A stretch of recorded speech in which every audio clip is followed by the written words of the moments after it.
Yes, mga Gmoto, magandang hapon po. Na-invite po tayo ngayon sa Elegance. Maraming salamat. Sobrang appreciated natin na pagkaka-invite sa atin. Siyempre, tingnan po natin yung ganda po rito sa loob. Yan naman po yung ayos nila. Hindi po siya sa birthday, Christmas, and wedding. Sa pinakaganda, yung pinakadulo po pala ito.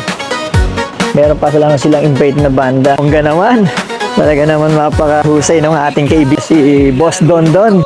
Napakaganda. Maganda naman, oh. Tapos syempre tatanong natin kung magkano ang rent dito sa kanila event place. Sirong tayo naka-room. Napakaganda na. See? Oh. Ito po. Hindi tayo makakapasok kasi nakashoes tayo. Madumihan yung loob. Yan yung room niyan. Kita din yung room doon. Oh. Kita naman pala. Napakaganda naman. Silipin na lang natin dito. Similip na lang tayo kasi nakashoes tayo. Kasi umuulan. Ay, napakaganda. Mapaka-relax. Ito lang po yung sa Barangay San Juan, San Miguel, Bulacan. Elegance Event Place and Resort.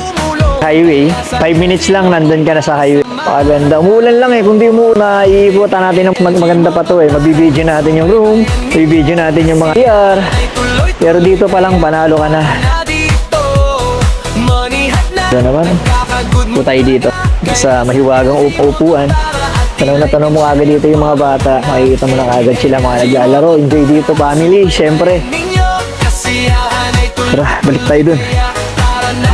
Tapos meron pa kubo na pang koopol. Ikutan natin tong CR.